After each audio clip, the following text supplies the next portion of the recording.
Oi, pessoal! Começa aqui mais uma edição para vocês do Recapitulando. Hoje é dia 26 de maio, tá um dia lindo, por isso que eu tô gravando aqui fora. E eu vim trazer, como eu já tinha falado anteriormente, as principais notícias do Brasil e do mundo dessa semana. Então eu vou começar falando muito rapidamente de política. Primeira coisa que eu queria falar é que o Aécio Neves já tá na pista. O slogan do PSDB que eles estão saindo é Brasil rico é Brasil sem inflação, contra o slogan do PT que é Brasil rico é Brasil sem pobreza. Né? A inflação, o PSDB está atacando diretamente o grande medo atual dos brasileiros, que é o crescimento da inflação. A inflação já está no teto da meta. Enfim, eu acho que ele está num caminho da perspectiva dele correto. Então vamos ver aí próximos passos. Parece que ele já está na pista, já está em várias cidades, muitas viagens marcadas, então a gente vai acompanhar aí já o começo dessa corrida para a inflação não, para a campanha das eleições de 2014. Outra coisa que eu queria falar com vocês é que o Joaquim Barbosa, líder do STF, continua sendo o grilo falante da população brasileira, né? Ele soltou essa semana a opinião dele, que ele estava falando numa faculdade em Brasília, que na verdade todos os partidos brasileiros são de mentirinha, a maioria dos partidos, não sei exatamente como ele falou, são de mentirinha, que eles estão aí na busca pelo poder somente pelo poder. Teve gente que criticou a fala do Joaquim Barbosa por ele ser uma liderança importante não, a maior liderança jurídica do país, e que ele não deveria se meter nessas, né, não deveria dar a opinião dele sobre a conjuntura política e tal. Sinceramente, eu acho que ele fala a opinião de todo mundo e por isso que as pessoas gostam tanto dele. Talvez isso seja um pouco complicado na posição que ele está, mas continuo dando ponto para o Joaquim Barbosa para a presidência, né? Outra coisa que eu queria dividir com vocês são as eleições do Irã. Provavelmente a pessoa que vai às próximas eleições do Irã vão ser no dia 14 e parece que tudo indica que o grande favorito é um grande defensor do programa nuclear. Então, bad news, vamos esperar as notícias do Irã, mas isso não é uma notícia boa. Outra coisa que eu queria falar de política com vocês é o tornado que aconteceu essa semana em Oklahoma, muito triste o tornado. Até agora parece que o dado oficial são 24 mortos, mas de fato o que assusta a gente é como os Estados Unidos é um país que está muito sujeito a essas catástrofes naturais e enfim, é só aqui a minha tristeza de dar essa notícia e que parece que ainda a época de tornado ainda está rolando, então pode ser que algumas coisas ruins aconteçam, vamos rezar para que isso não aconteça, mas enfim, aconteceu a semana passada. Agora, mudando de assunto um pouco da parte política, eu queria contar um pouco de esportes. Muita coisa aconteceu essa semana. Eu queria dividir algumas coisas que eu acho importante com vocês. Primeiro, o Neymar tá indo pro Barcelona mesmo. Tudo indica que a estreia dele vai ser dia 4 de junho no Camp Nou. Houve, de fato, uma oferta do Real Madrid maior do que a do Barcelona, mas o Neymar, na minha opinião, muito acertadamente resolveu ir para o Barcelona, até porque eu acho que o Barcelona tem muito mais a agregar tecnicamente ao Neymar do que o Real Madrid. Não que o Real Madrid não seja um grande time, mas eu acho que o Barcelona vai agregar mais, jogar com o Messi, jogar no esquema de time que faz, né, que é o grande diferencial do Barcelona. Eu acho que ele fez a decisão correta. Vamos esperar próximos passos do Neymar. Vamos ver como é que vai ser o Neymar na Europa. Tô curiosa para ver. Outra coisa que aconteceu nos esportes foi o Nadal ganhou, né, no Masters de Roma e já tá aí começando o Roland Garros. Vamos ver o Nadal se recuperando de uma lesão no joelho. Vamos ver se ele tá pronto para a próxima. Ele tem um histórico muito bom de Roland Garros. Vamos ver como é que vai ser ele em Roland Garros nesse ano. Torço pro Nadal, vamos ver como é que ele vai se comportar. Outra coisa que eu queria falar é da grande vitória, né, a grande presença da Alemanha na Champions League na Europa.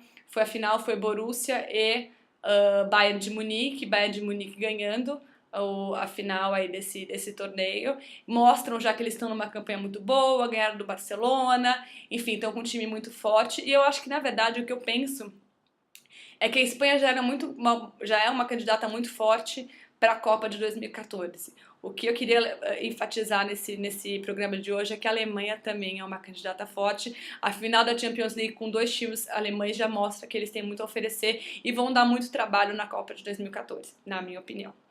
Outra coisa que eu queria falar também de esportes, acho que tinha mais um tema que eu queria dividir com vocês. Eu já falei, Mourinho tá deixando o Real Madrid, né? É uma fase que os grandes times estão perdendo seus técnicos.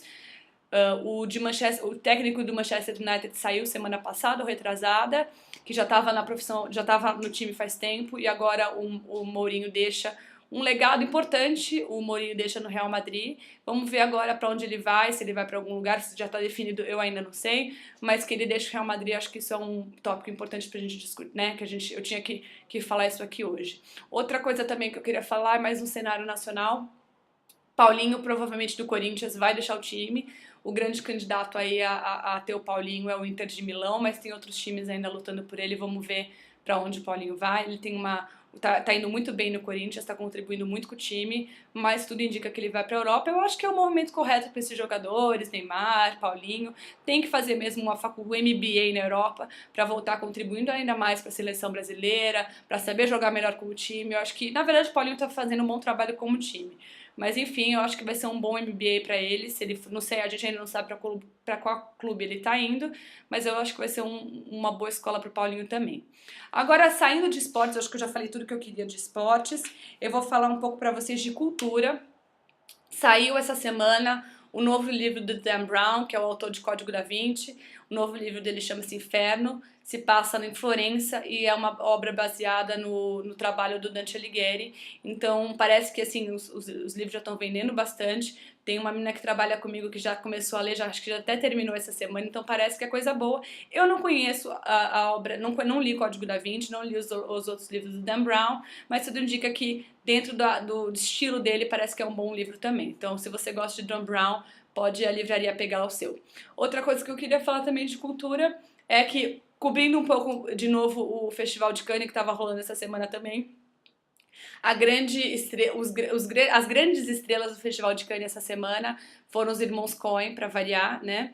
Eles estão estreando com um filme chamado, deixa eu até lembrar, ver aqui, Llewyn Davis.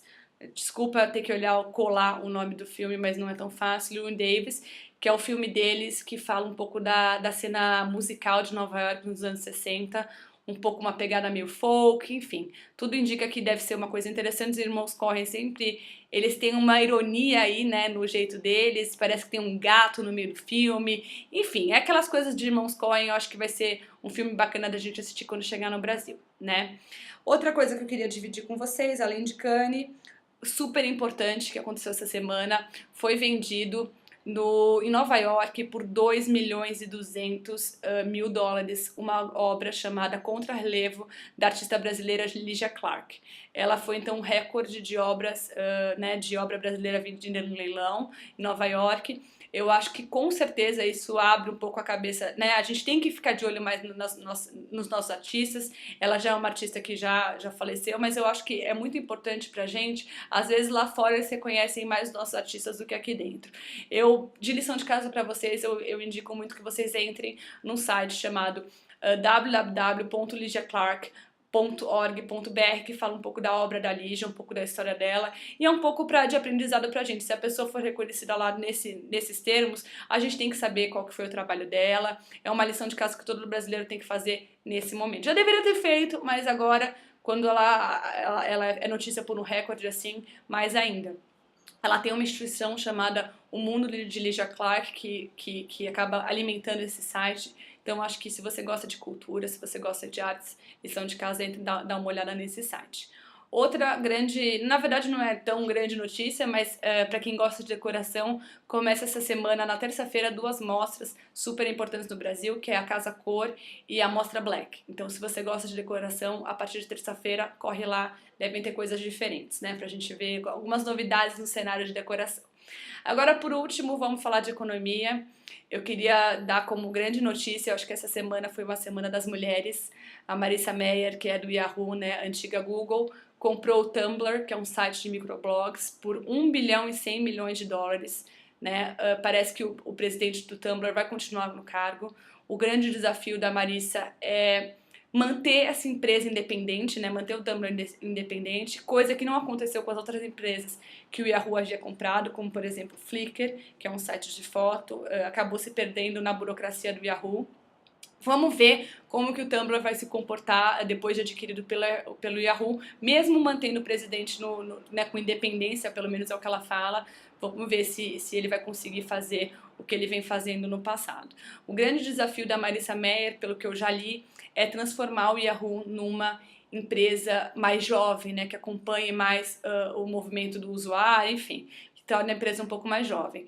Ela, de fato, ninguém pode falar mal dela, porque de 10 meses para cá foi quando ela assumiu, as ações do Yahoo cresceram 70%. Ela teve aí algumas atitudes polêmicas em termos de recursos humanos, porque ela impediu que haja home office, né? E no mercado de internet isso é praticamente... É assustador ela fazer essa, né, ela tomar essa decisão, mas ela tomou. E vamos ver aí os resultados de Tumblr, como é que ele vai se incorporar à cultura do Yahoo, como é que vai ser a administração da Marisa Mayer, mas enfim, essa é uma notícia super relevante para essa semana. Falando de mulheres no poder, que essa semana foi das mulheres, 2 mulheres assumiram posições de liderança aqui no Brasil. A Silvia Brasil, que sai do HSBC e vem ser presidente do UBS, do Banco UBS no Brasil. E a Cláudia Sender, que assume a presidência da TAM. Até então, essa presidência era feita pelo Marco Bolonha. Ele vai continuar na TAM como holding, mas não vai estar mais na presidência da empresa da TAM, que vai ser ocupada pela Cláudia. Parabéns, mulheres, só dando alegria pra gente. Outra coisa que eu queria dividir com vocês é, semana que vem vai ter reunião do Banco Central. Hoje a taxa no Brasil está 7,5%. Tudo indica que o Banco Central vai subir a taxa. O que não é consenso ainda no mercado é se vai subir 0,5% ou 0,25%. É fato que a inflação está aí pressionando, eles vão ter que subir alguma coisa. A inflação já está em 6,5%, que é o teto da meta, né? Quem não sabe, a meta é de 4,5%, tem 2 pontos percentuais para cima ou para baixo, já está no teto, então eles vão ter que subir de qualquer jeito. A questão é quanto que eles vão subir, vamos observar quarta-feira, a gente fica sabendo da decisão do Banco Central. Deixa eu ver se mais economia eu tenho mais alguma coisa para falar. Outra coisa que eu queria dividir em termos de economia é que as bolsas reagiram não, as bolsas essa semana não tiveram baixas. Os principais motivos foram a China apresentando dados ruins, né, de alguns dados decepcionantes, e Estados Unidos aí com medo do Bernanke tirar os estímulos da economia. Então o mercado ficou um pouco tenso em relação a esses 2 tópicos e as bolsas sofreram essa semana. Bom, gente, é isso. Acho que eu cobri todos os tópicos de forma rápida e espero vocês aqui semana que vem. Um beijo, até mais.